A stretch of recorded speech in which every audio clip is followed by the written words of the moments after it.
Hi there, welcome to the YouTube channel. Please, go and hit the subscribe button so you can watch the rest of my videos if this is the first time you've been here. So, today's deck is a deck that was played against me on stream a while back. Well, the commander was, I should say. I don't think the deck's the same. And I was inspired to go and build something very similar. So, I would really like to say thank you to NutTap8282 for the inspiration for this deck. This is their username on MTGO. I don't know them at all, don't know if they're male, female, whoever, so I'd like to say thank you to them. I really enjoyed playing against the deck twice on the stream the other night, and it really did inspire me to go and get this commander and build this deck around it. Now, this commander is from the Brother Wars. It's one of the legendary creatures that you can get from the Brothers War, and the version I've picked up, which you'll see in a minute, is really cheap on MTGO. So, without further ado, the deck is the Archimandrite, 2 blue, red and white for 0/5 legendary human advisor. And it's got 3 abilities that I really liked that NutTap really played really well against us. At the beginning of your upkeep, you may gain X life, where X is the number of cards in your hand minus 4. And whenever you gain life, all your advisors, artificers and monks get vigilance and plus X plus O until the end of turn. So even if you gain 1 life, you would get a 1/5, 2 life, 2/5, 3 life, 3/5, so on and so forth. And the third ability, tap 3 untapped advisors, artificers or monks you control, and you draw a card. Yeah, I really like playing against this. It was one of the most interesting decks I've played against for a while, and it really did inspire me. So, this is what my deck looks like. As usual, I'll just run through the mana. It's basically a very similar mana base to one of my decks earlier the other week, where we've got all the red and white and blue lands you can think of in the deck, including the snarls. I quite like the snarls. Well, the 2 I own anyway. And a few other little bits and pieces like Exotic Orchard, because you're bound to be playing someone who's got one of your colours with a bit of luck. I've got Fabled Passage and Field of the Dead in. We've got 3 of each of the basic lands in. We've got Reliquary Tower, because we want to be drawing cards, and I'll come back to that, and Temple of the False God as well, along with everything else. There's a couple of cards in here that are expensive today, so if you've looked at the deck list that's linked down below, and you see the actual mana cost, no, monetary value of the deck, you can take a couple of the cards out. The first card you can take out is Plateau and just replace it with another red-white land. I've dropped this one in here because I've got it in my collection, hence why it's here. So, the rest of the ramp side of things, we'll just go through the ramp really quickly. We've got Soul Talisman, Soul Ring, Arcane Signet, Mind Stone and Celestus, and technically Solemn Simulacrum on classic ramp nowadays. They're all in here. They should be enough, but what I'm trying to do with this is really abuse the second ability where we're gaining life to make our creatures bigger. And obviously, to do that we need some card draw, so we've got a little bit of that. The tapping the 3 advisors, artificers and monks, maybe we'll have them in. We haven't got that many. We've got a few. We've got a few things to produce them. So, but it's really the first ability and the second ability we're really going for with this deck. So, how are we going to do it? Well, let's start with the 1-drops. Ajani's Welcome, Authority of Consuls, and Cleric Class all help us gain life. One thing I will say about Cleric Class is we want to get up to level 2 as soon as we can, and then just hold off doing the level 3 until you really need to get one of your creatures back from the graveyard. It's worth it just having it there and getting on level 2 to get those +1/+1 counters. Yes, I know you get them as well when you hit level 3, but I've seen people play level 3 and get sort of like a 2 mana dork back from the graveyard. I'm going to be holding off as long as I can to get some of my bigger stuff back that I might need. And there's a couple of key creatures that I do want to keep in play. So I'm just going to, when I play this deck, when you see me playing this deck, I'll be holding off doing the level 3 bit. Sarah's Ascendant's in this deck. Now, I like Sarah's Ascendant. I like it in all sorts of other decks. I always think it's a bit of a beardy card in Commander, even though I'm playing it today, because you always start above 30 life, sorry, and it always comes down 9 times out of 10 as a 6 power and toughness creature for 1 mana that's got flying and lifelink. So yeah, people get upset about it. It does attract removal quite regularly, but I figured in this deck it's worth having it in, just have a bit of fun with it. Artificer's Assistance in because we've got a lot of artifacts coming in and a few legendaries, so that's why that's here, so we get the scries in. Monastery Swift Spear is a monk. It's a reasonable card because, whenever you play a non-creature spell, it gets +1/+1, so yeah. Plus the fact if you drop it on turn 1, you can always surprise someone 1 point of damage, which is always good fun. Elixir of Immortality's in as well. yes, it's a nice ability. We've got lots of ways of making sure we haven't got to discard stuff where we get no maximum hand size. We'll get to them as we go through the deck tech. But this is also here because that 5 life you gain does mean all your creatures can suddenly get very big at instant speed, especially if they aren't blocked. So bear that in mind. Ivory Tower is the artifact version of the ability of the Archimandrite, where you can gain extra life. And because this and Archimandrite will trigger separately, you'll get twice that power toughness. Sorry, twice that power added to your creatures when it happens. So bear that in mind. Over to the true drops. Dawn of Hope, get some creatures and draw some cards. We know it costs 2 mana to draw a card, but hey, if you get it in play, it's all worth it.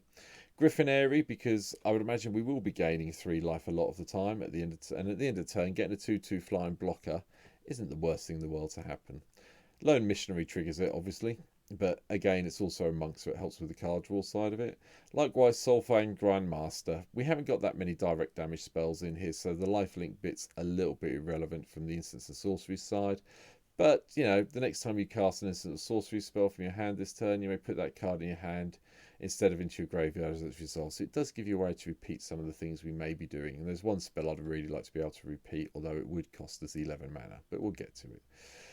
Tomic's in, mainly as the advisor, but there's been a few more decks coming around where people have taken lands out of their graveyards to replay them, so I figured this might slow them down a little bit.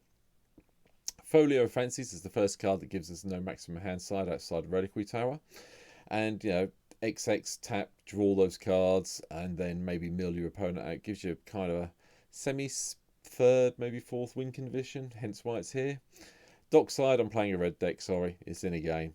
Third Path Iconist gives us some creatures to block with, which is nice. And it also means it's also a monk, so, you know, helps the game if we're going to tap things for the card draw. And it does trigger quite nicely, you know. When I was playing this against Nutap, I think he had one of these down at one stage. He became a 6/1 attacker, which was a bit creepy and scary. Arcane Signet I've mentioned. Howling Mind, because we want to, yes, not great because our opponents all get the benefit before we do, but, you know, we've got to draw cards somehow, and this just does it for us. Heliod, Sun Crown's in as well. Get those +1/+1 counters when we gain all that nice life, and the ability to give some of our creatures lifelink kind of helps as well. Lauren of the Third Path is an artificer, as well as being a way of destroying an annoying enchantment or artifact an opponent controls. And at the end of the day, you tap it when it's lost its summoning sickness to draw one and give maybe someone who you want to make friends with on the game a card as well.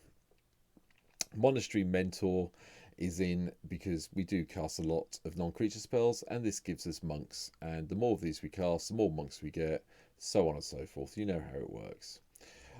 Orzhov Advocist is also in this deck. Now, this is one of those cards where people think twice before attacking you, because, you know, they do like having their creatures getting bigger. And at the end of the day, if they're going to take some of the +1/+1 counters, it may give you like a mini fog or holy day if you want to go to the white version. Hence why it's here. The second card that's really expensive in real life but fairly cheap on MTGO is Time Twister. Again, this is another card if you want to build this in real life you can take out. If you own a Time Twister in real life, lucky you. I'm very pleased for you. Me, probably never going to own one.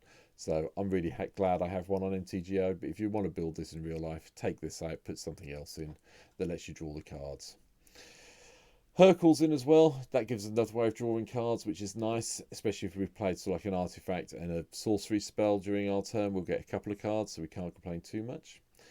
Urza, Lord Protector, is in, along with the Might and the Weak Stone over here. I am going to be playing this a lot in blue-white decks for a while until I can actually get Urza Planeswalker to happen. So it's a bit like me saying Dockside Extortion. This is on more my red decks. Urza, Lord Protector, and the Might Stone and the Weak Stone are going to be in any deck that has blue and white mana in it for the foreseeable future until I can make this happen. Jessicai's Ascendancy helps us with our, you know, creature pumping ability, and, you know, it's another way of drawing cards if we want to. You know, you may draw a card if you do discard a card, so bear that in mind and keep it going. Mantis Rider is a monk. It's also got Flying, Vigilance and Haste. And this in play with Jessicai's Ascendancy or the Archimandrite tends to mean you have a fairly big, powerful attacking flyer each turn, so it's lovely. Temple Bell's in as well, because this is one of the few cards we get where we get the benefit on the turn we play it, unlike Howling Mind and Font of Mythos that's coming up shortly. So bear that in mind. Celestis I've mentioned about already for the actual mana thing. But, you know, flicking between day and night to gain a life, draw a card, discard a card can be very helpful with this deck. Rock's Faithmunder's in as well, so we can gain double the life. This goes really well with Boon Reflection over here, because that does mean you gain 4 times as much life, so let's bear that in play. Wall of Reverence is a little bit of a random one. I've noticed an increase in sort of like 5 power dragons. This kind of stops them dead in their tracks when it flies around, and gaining that life at the end of the turn. Yes, it's not the best time to want it because you want it during, you know, ready for your combat, but the end of the turn is good enough for this. It keeps us going a little bit.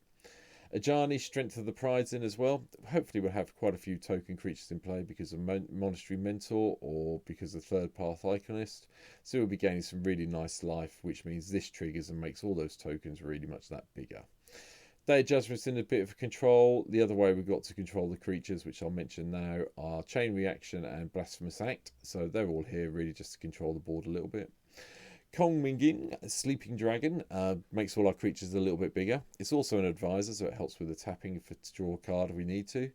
This is quite a cheap one to pick up at the moment because it was reprinted in Masters 25 as uncommon compared to when it was in Portal 3 Kingdoms as a rare, so bear that in mind. Ojutai Exemplar's in, 4 mana for a 4/4. Yep, that's good to start with. Casting non-creature spells, giving this first strike and lifelink is nice as well because it helps pump out other creatures that may not have first strike. And, you know, when we do cast something, there's something we need to tap to get past to get those final points of damage in. That really does help. Misfire Adapt is also another way of getting around the creature's stall on the ground because casting non-creature spells means that one of our other creatures gets flying. And, you know, this has Paris as well. So 4 mana for a 3/3. Cast something else, becomes a 4/4 with flying. Yeah, cope with that plan. Teferi's Ageless Insight's in, so we can make sure we're drawing those cards that we need. It's one of the benefits to having Temple Bell as well, in that you can trigger this and have this in play and gain draw 2 cards instead of just the one, so that's nice. Chain Reaction I've mentioned. Jaya Fiery Negotiator gives us monk tokens for the +1, and the other abilities aren't bad, but this is really about the +1 getting a blocker, so we're keeping it going. Likewise, OG the Exquisite Blade from Battle for Baldur's Gate, gain 2 when it comes in, do a bit of scrying. Whenever you scry, cast your second spell, you get to exile something and bring it back. There's no creatures that really comes into play abilities we want to be doing this with, so it's probably going to be a case if we do exile anything, it'll be exiling itself just so we can gain that extra life and getting the scry in. Jahara, just to get the card draw when we play the artifacts and the few legendary permanents we have. Gonostro is also one of those legendary creatures. You cast a few spells, you get to scry, get to do some damage, gain some life. Like life gain, gain the life. Narset's in as well, again for the +1. It's really nice if we can do the -6 as well, just so we can start shocking everything in play as we play things. But, you know, the +1, gain 2 life and add a mana of one of the 3 colours and not cast something else with it is useful. Whirlwind of Thought, cast a non-creature spell, draw a card, fantastic. Font of Mythos I mentioned. Aetherflux Reservoir I've put in as well. I think when I was looking at this deck and I was thinking about it, we're going to be gaining a lot of life with this deck. With this in play as well, we're going to be gaining even more life, and that means we should be getting that magic 50 number fairly regularly to sap our opponents out with a bit of luck. Well, at least I hope we do. Boom Reflection I've mentioned. Archangel Thune is one of the creatures I was talking about, where we don't keeping the Cleric class at ready to go to level 3 if this gets killed off, because chucking those +1/+1 counters around helps. Amarat's Archive, gaining life, you gain twice as much. It gets really complicated if you have all 3 of these in play. And also, likewise, with the card draw with Teferi's Ageless Insight, you'll be drawing more than what you need to do with, so you need to make sure you've got no maximum hand size. Mind's Eye is a nice little way of just drawing some extra cards. But if you've got 1 mana floating around when your opponents draw a card, you can pick one up. Mightstone I've talked about. Likewise, Fence's Journal is another one that makes our hand size irrelevant. We can keep it as big as we want or as little as we want. Oh, well, it's just basically never going to be little, is it? It's always going to be at maximum and above. And gaining that life really does work well with the Archimandrite. The last few cards are just a few little extra bits I'd like chucking for some fun. True Conviction's in because double striking lifelink for our creatures makes them bigger on the second attack, so that's lovely. Consecrated Sphinx, because we want to be drawing the cards to make sure we get the triggers off Ivory and Archimandrite when we get there. Flying Crane Technique is just me having a bit of fun. I'm not saying this is a good card. This is just something I have chucked in so I can untap all my creatures if I've done a big attack, give them flying, give them double strike, and really upset our opponents. But, at the end of the day, it kind of works as a mini overrun. And it does mean that our opponents will be suffering from all the tokens we hopefully have in play by the time we cast it. Inspired Ultimatum again is something for a little bit fun for me. 2, 3 red and 2 white, or 2 blue, 3 red, 2 white. Gain 5 life, deal 5 damage to anything, draw 5 cards. Thank you very much. I appreciate you doing that. Blasphemax I mentioned, and the last card is a Magic Mirror. There is quite a few instances, well, it's not so many instances at all in this deck. There's quite a few sorceries that will be going into the graveyard. And we might as well have this in play, just if we can just get the knowledge counter on it, and then gives us all those extra draws. And I think if we stack it the right way around, we'll be able to make sure the Ivory Tower triggers as well. But that's it. That is my version of the Archimandrite that was inspired by our opponent the other night. Nutap 8282. There you go. You're back again on the screen. So I hope you've enjoyed this video. If you've got any comments, let me know. If you think I've missed anything major, let me know in the notes down below. Leave me a comment. Tell me how much you've enjoyed it. Or, even if you haven't enjoyed it, tell me why you haven't enjoyed it and what I've done wrong. What would make you think these videos are more watchable? I am trying to make them more watchable, but it's just taking time. And I'm learning as I go along. But anyway, I'll stop whinging. Hope you've hit the like button. I hope you've hit the subscribe button. And hopefully, I'll meet you all sometime on my stream. That's linked down below as well. Take care, and we'll see you soon. Bye.